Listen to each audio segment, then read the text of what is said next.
Friends, વેચાણ કળામાં આપણે વાત કરી લાસ્ટ ટાઈમ સેલ્સ પ્રમોશન. વેચાણ વધારવા માટેના જુદા જુદા પગલાઓ, વેચાણ વધારવા માટેની જુદી જુદી પ્રવૃત્તિઓ અથવા વેચાણ વધારવા માટે કરવામાં આવતી જુદી જુદી એક્ટિવિટીઝ. તો એમાં આપણે એની પદ્ધતિઓ ઉપર વાત કરી. પરીક્ષામાં ફરી એકવાર એ ફરજિયાત પૂછાતો પ્રશ્ન છે, એટલે સમગ્ર ચાર્ટ મેં જે તમારી સામે મૂક્યો હતો એ બહુ કેરફુલી તૈયાર કરજો. પરીક્ષામાં એમાંથી 101% આવશે જ. બરાબર. હવે આપણે આજે વાત કરશું તમારા સિલેબસનું છેલ્લું chapter, that is A market research, બજાર સંશોધન. બરાબર. તો બજાર સંશોધન શું છે? તો ઇન શોર્ટ, બજાર એટલે માર્કેટ. બરાબર. આપણે બે શબ્દોને જો ભેગા કરીએ અથવા બે શબ્દોનું એનાલિસિસ કરીએ તો આપણને એક આમો ખ્યાલ આવી જાય કે બજાર એટલે એવી જગ્યા કે જ્યાં વસ્તુઓનું ખરીદ અને વેચાણ થાય છે. બરાબર છે. અને સંશોધન એટલે તો કે અભ્યાસ. રિસર્ચનો સામાન્ય અર્થ થાય છે અભ્યાસ. બરાબર છે. તો જ્યારે આપણે બજારનો અભ્યાસ કરીએ ત્યારે એને બજાર સંશોધન સામાન્ય ભાષામાં કહેવામાં આવે છે. તો આપણે એના ઉપર વાત કરશું. બરાબર. એના પહેલાં અર્થની વાત કરીએ, પછી આપણે એના જુદા જુદા પાસાઓને સમજીએ.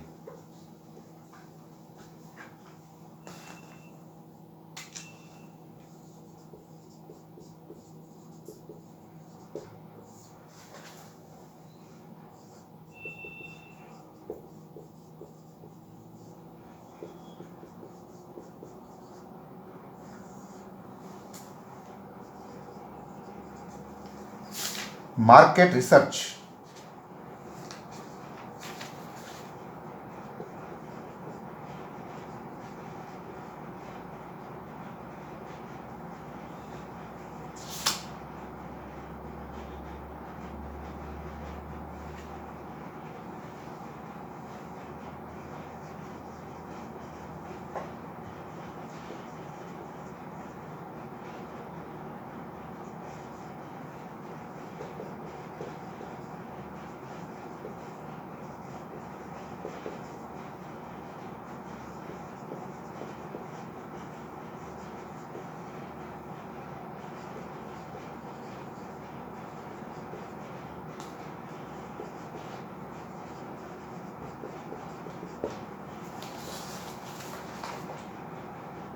બજાર સંશોધન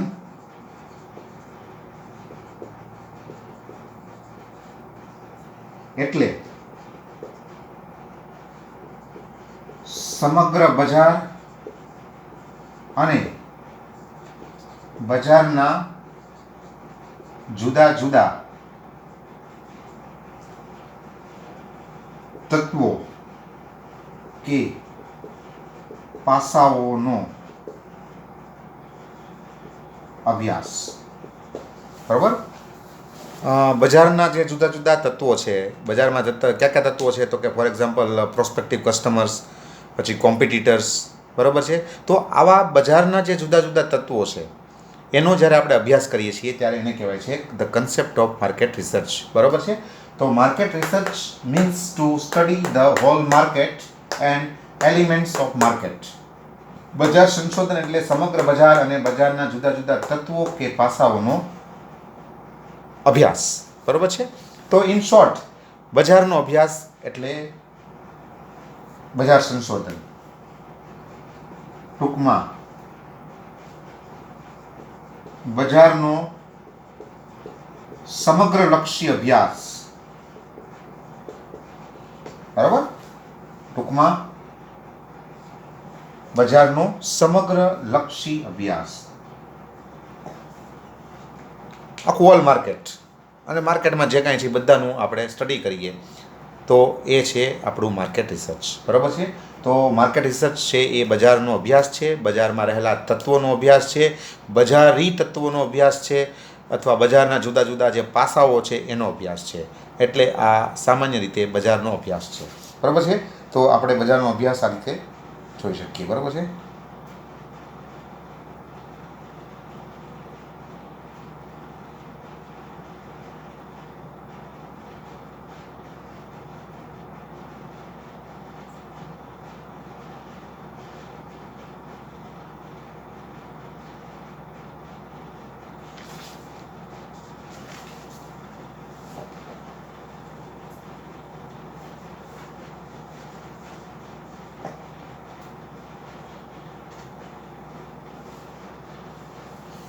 હવે આપણે એનું કાર્યક્ષેત્ર જોઈએ.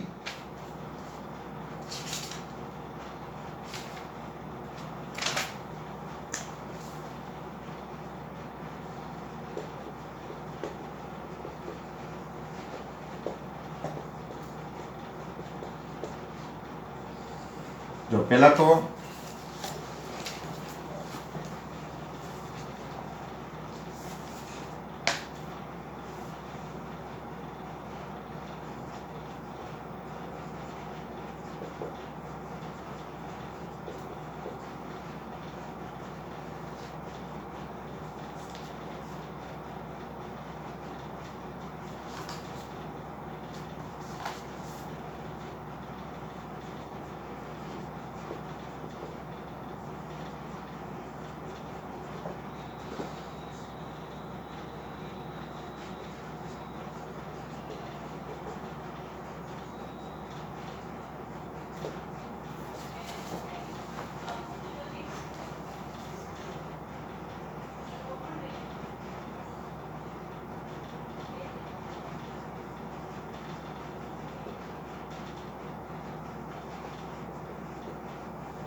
જો આ વસ્તુનો અભ્યાસ છે, બરાબર.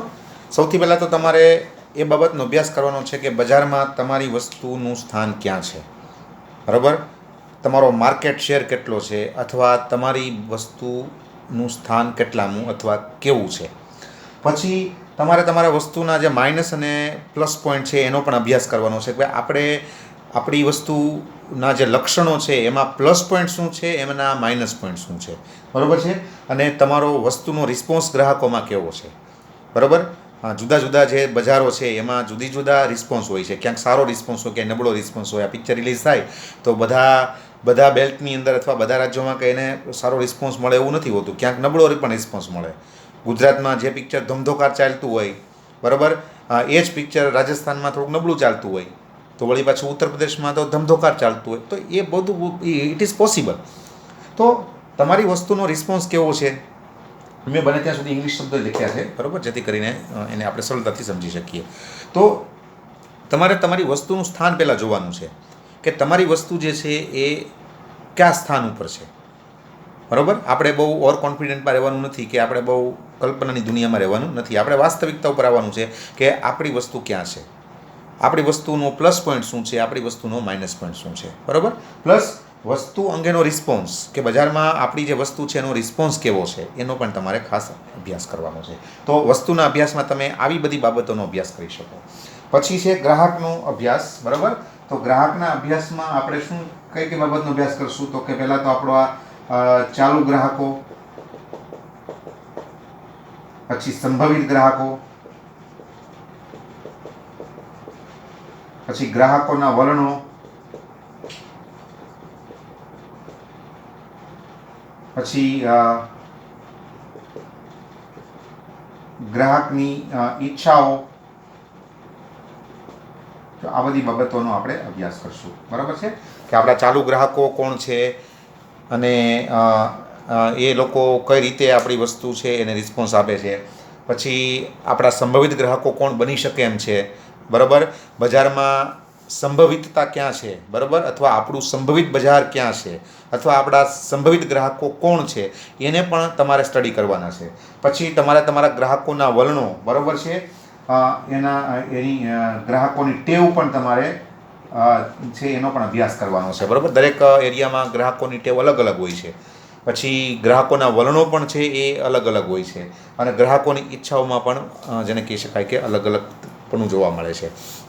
તો તમારે ખાસ આ બાબત છે એનો અભ્યાસ કરવાનો છે. કે ભાઈ આપણા ચાલુ ગ્રાહકો કોણ છે, આપણા સંભવિત ગ્રાહકો કોણ છે, આપણા ગ્રાહકોમાં કેવા પ્રકારના વલણો છે, એ લોકો કેવા પ્રકારની વસ્તુ ઈચ્છે છે અથવા કેવા પ્રકારના પરિવર્તનો એ વસ્તુમાં ઈચ્છે છે, પછી ગ્રાહકની ટેવ છે એ કેવા પ્રકારની છે, આવી બધી બાબતો છે એનો તમે અભ્યાસ તમારે કરવાનો હોય છે. તો એને કહેવાય છે ગ્રાહકોનો અભ્યાસ. આ પણ જેને કહેવાય કે આપણે બજાર સંશોધન છે એમાં આવતું એક કાર્ય છે, બરાબર. એટલે ટૂંકમાં 3 મુખ્ય કાર્યો કહી શકો, બરાબર. નંબર 1, નંબર 2 અને નંબર 3.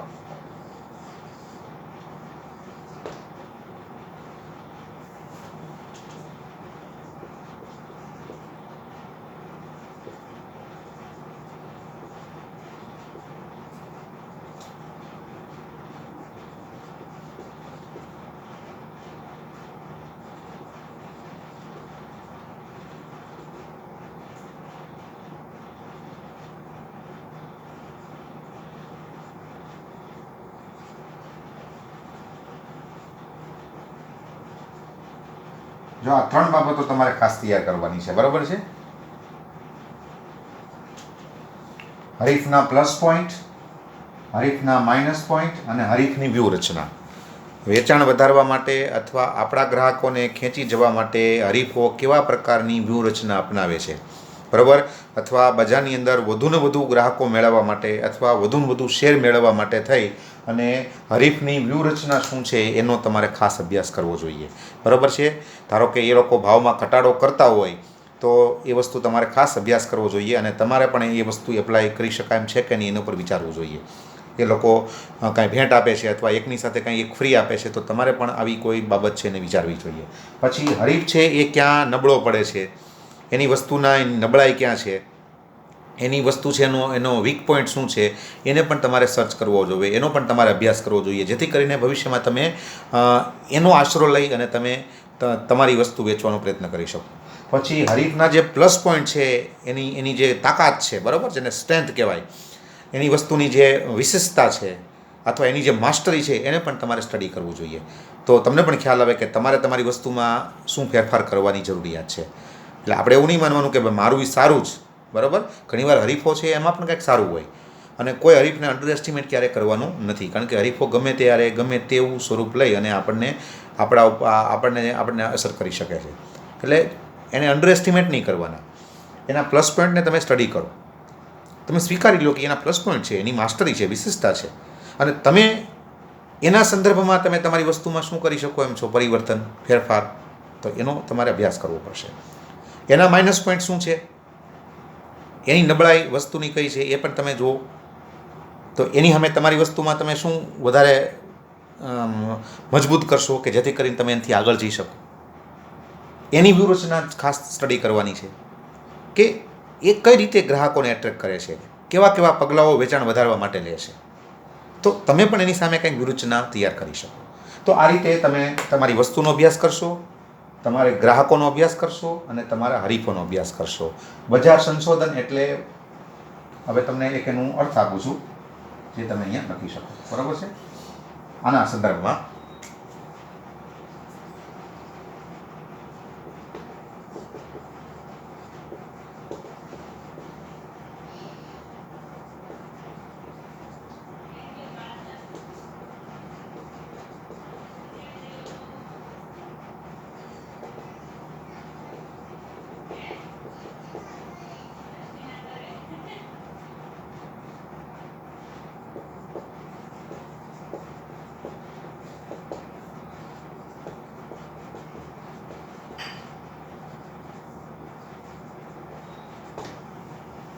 જો આ તમે એટલું યાદ રાખી શકો, બરાબર.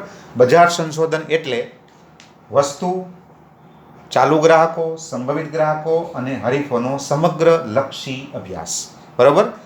અથવા તમે આવું પણ લખી યાદ રાખી શકો, બરાબર.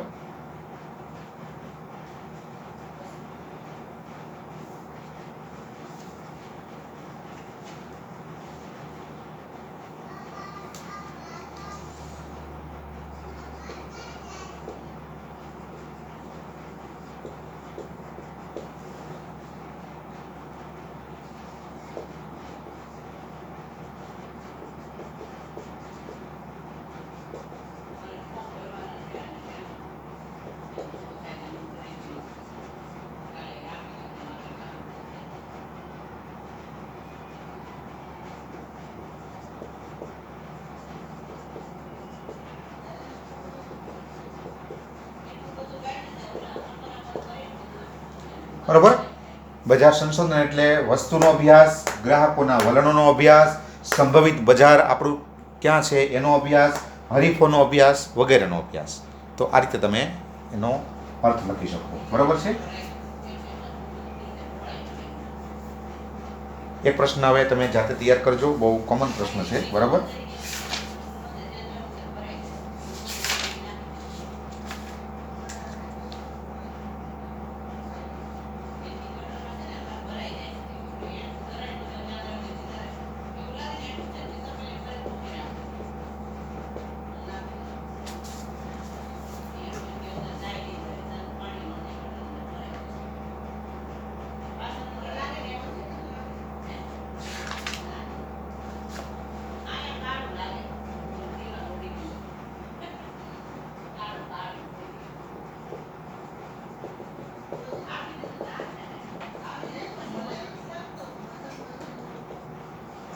બજાર સંશોધનના ફાયદા અને મર્યાદા સમજાવો. આ પ્રશ્ન ઘણીવાર પરીક્ષામાં પૂછાતો હોય છે.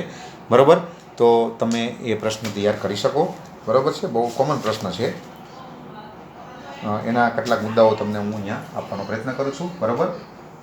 જેમ કે આપણે લઈએ ફાયદાઓ. બરાબર. બજારનો ખ્યાલ આવે છે.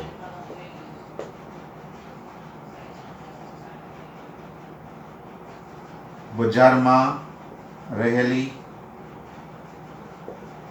સંભાવનાઓ જાણી શકાય છે.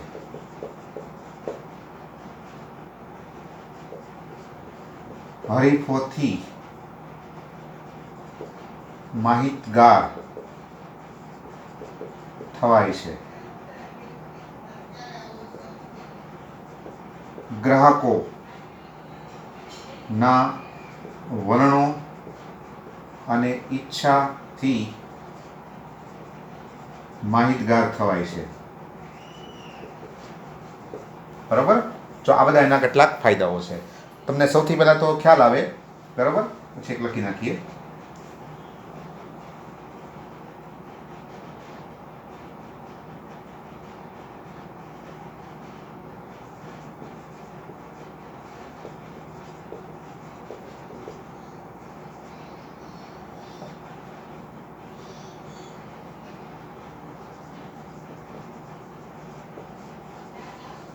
જો આ કેટલાક એના સામાન્ય ફાયદાઓ છે. બરાબર. કે બજારનો ખ્યાલ આવે, બજાર શું છે આપણે એ જાણી શકીએ, કે જેમાં આપણે વસ્તુ જે વેચીએ છીએ અથવા વેચવા જવાના છીએ તો આપણને ખ્યાલ આવે કે ભાઈ અહીંયા શું છે. બરાબર. એટલે આપણે વેલ પ્રિપેર્ડ થઈને ત્યાં જઈ શકીએ. પછી બજારમાં જે સંભાવનાઓ રહેલી છે, એટલે આપણા સંભવિત ગ્રાહકો ક્યાં છે, ક્યાં આપણે વસ્તુ વેચી શકીએ એમ છીએ, એનો આપણને ખ્યાલ આવે છે. પછી હરીફોથી આપણે માહિતગાર થઈ કે ભાઈ આપણા હરીફો કેટલા શક્તિમાન છે, એ શું કરવાના છે. બરાબર. એ ક્યાં નબળા છે, આપણને એનો ખ્યાલ આવે છે. ગ્રાહકોથી આપણે પરિચિત થઈએ છીએ કે આપણા ગ્રાહકોમાં કેવી ઈચ્છાઓ છે, એના વલણો કેવા છે, અને બજારમાં કેવા કેવા જોખમો રહેલા છે, આપણે એની સામે શું કરવાનું છે, એની તમને માહિતી મળે છે. તો બજારનું સંશોધન કે બજારનો અભ્યાસ કરવામાં આવે તો આ પ્રકારના ફાયદાઓ મળી શકે છે. બરાબર. હવે એની મર્યાદાઓ આપણે જો લઈએ તો એની મર્યાદાઓ છે એ આ પ્રકારની આપી શકાય. બરાબર છે. પહેલું તો કે ખર્ચાળ.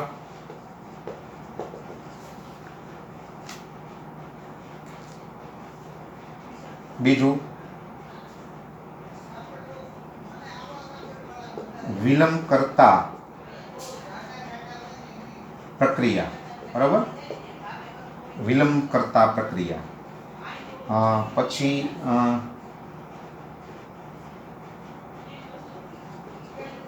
સચોટ અભ્યાસ શક્ય નથી. બરાબર. નિષ્ણાંતોનો અભાવ.